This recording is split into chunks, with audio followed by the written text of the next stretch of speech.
오늘은 다니엘 7장 15절에서 28절까지 말씀입니다.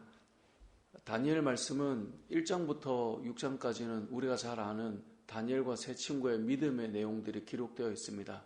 그래서 거기까지는 우리가 재미있는 스토리로 또 믿음의 이야기로 내용들을 볼 수 있는데 7장 이후부터는 이 다니엘의 환상에 대한 내용이 기록되어 있습니다. 그래서 구약의 요한계시록과 같다 이런 말들을 하기도 하는데요. 이제 7장부터는 다니엘이 본 환상에 대한 내용이 성경에 기록되어져 나옵니다. 우리가 15절부터 읽었지만 1절부터 보면 다니엘이 꿈을 꿔요. 꿈을 꿨는데 하늘에서 바람이 막 불어요. 그런데 그 꿈 속에 그 환상으로 보이는 그 바람이 막 부는데 바다를 중심으로 바람이 막 불기 시작하더니 그 바다에서 네 짐승이 나오기 시작해요. 그 네 짐승의 모습을 이제 다니엘이 1절부터 이렇게 기록해 나가고 있거든요. 근데 그 짐승들의 모습이 너무나 괴이하고 무서운 거죠. 그래서 이 짐승이 무엇을 의미하는 것인가? 하나님 앞에 그 의미를 묻게 됩니다. 그래서 오늘 본문 우리가 읽었는데 16절에 보면 15절에 보면 나 다니엘이 중심에 근심하며 내 머릿속에 환상이 나를 번민하게 한지라. 여러분 그런 경우 있지 않습니까? 꿈을 꿨는데 사실 우리가 꿈에 매여 살아가는 건 아니지만 이 꿈이 뭔가 의미가 있을 것 같은 또 그 꿈이 썩 좋지는 않은 그런 생각이 드는 것처럼 다니엘도 그런 마음이었던 거예요. 그래서 번민하게 되었다라고 15절에 말하고 16절에 가보면 내가 그 곁에 모셔 선자들 중에 하나에게 나아가서 이 모든 일에 진상을 물었어요. 도대체 이게 무슨 뜻입니까? 이 환상, 바람이 사방팔방에서 불어서 바다 쪽으로 모인 그 바람, 그리고 그 바다에서 올라온 네 짐승은 도대체 무슨 뜻입니까? 라고 질문할 때 이 17절에 보면 그 네 짐승에 대해서 이렇게 설명해 줍니다. 그 네 큰 짐승은 세상에 일어날 네 왕이라. 그래서 이 성경신학자들이 이 네 왕이 누구인가를 일반적으로 전통적으로 어떻게 해석하느냐, 이 네 제국을 의미합니다. 역사적으로 이 세상을 호령했던 네 제국이 있다면 바벨론 제국, 그래서 첫 번째 짐승은 바벨론 제국을 의미하고 두 번째는 페르시아 제국, 바벨론을 무너뜨린 메데와 바사라고 하는 페르시아 제국이고, 세 번째는 이 페르시아를 무너뜨린 그리스 제국이고, 네 번째 오늘 우리가 본문에 읽었던 다른 짐승과는 다르게 더욱 강하고 더욱 두렵게 했던 그 네 번째 짐승이 네 번째 제국인 로마 제국이라고 해석을 합니다.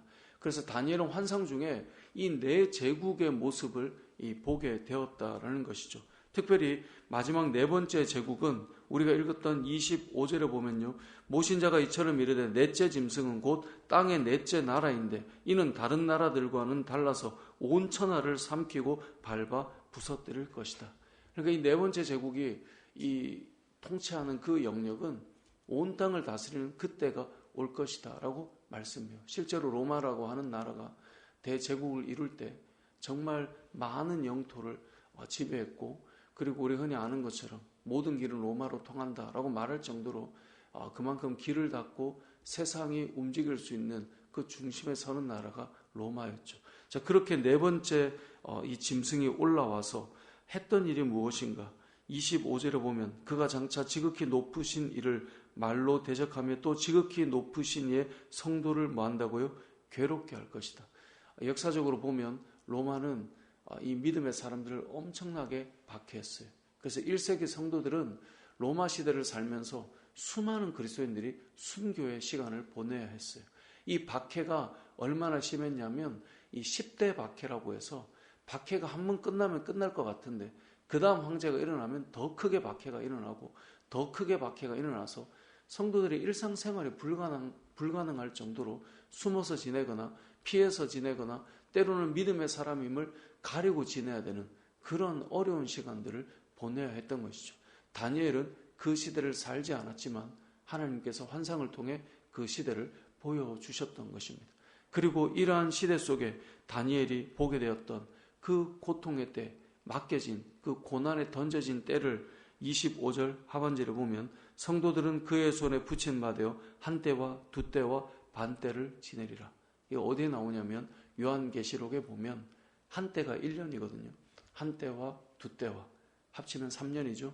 반 때니까 3년 6개월에 그 박해의 시간이 요한계시록에도 기록되는데, 이 다니엘이 역사적으로 보면 로마라고 하는 시대에 그런 상징성을 가지고 있고, 더 나아가 보면 이 시대를 살아가는 모든 믿음의 사람들 역시 이 고난과 박해의 때를 지나는 그런 시간들을 보내게 될 것이다 라고 하는 것을 의미하는 것입니다.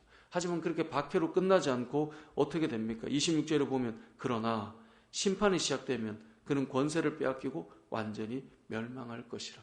그렇게 강해 보였고 핍박하고 강성했던 그 제국도 결국은 하나님의 심판 아래 무너지게 되고, 27절, 28절 말씀을 보면 하나님의 백성이 다시 한번 일어나게 되는 그 때가 오게 된다라는 것이 오늘 본문이 우리에게 알려주는 다니엘의 환상이고 본문의 내용입니다.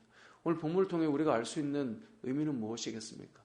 다니엘의 그 환상은 하나님께서 시대를 어떻게 움직여 갈 것인가를 다니엘에게 미리 보여주시고 계시고, 또 그대로 이루어 가시고 계시고, 그 가운데 고난 중에 있는 하나님의 백성들을 하지만 고난으로 끝내지 않고 이 제국과 힘을 가진 자들이 무너지고 하나님의 나라가 왕성할 것이다, 하나님의 나라가 영원 무궁할 것이다 라고 하는 것을 보여주고 있는 것이죠.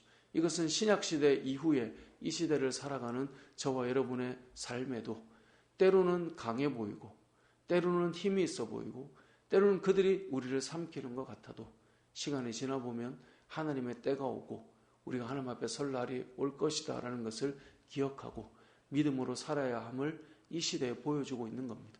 그러니까 1장에서 6장까지는 실제로 다니엘이 살아가는 시대 속에 그들이 뜻을 정하였고 신상 앞에 절하지 않았고 그들이 기도를 멈추지 않아서 사자굴에 던져지기도 했고 그런 고난 속에서도 하나님이 지켜주셨잖아요. 그 다음에 7장부터 환상을 보면 이후에도 핍박의 시대가 올 건데 그것이 너희를 삼키는 것 같지만 믿음으로 이길 수 있음을 설명해 주는 것이고, 그 이후에 로마 제국 이후에 이 시대를 살아가는 우리들도 핍박과 어려움과 환난이 혹 있다 할지라도 그것이 우리를 삼키지 못하고 우리가 하나님 앞에 서는 그 영광스러운 날을 맞이하게 될 것이다. 이것을 우리에게 보여주는 것인데요. 저와 여러분의 삶이 이 시대를 살아갈 때 각자의 삶 속에 어떤 환경에 처해 있다 할지라도 결국은 승리케 하실 분이 하나님이시고 하나님의 나라는 영원하며 하나님의 백성을 하나님께서 부르실 그때를 우리가 바라보며 믿음으로 살아가는 저와 여러분의 되시길 주님의 이름으로 축복합니다. 아멘.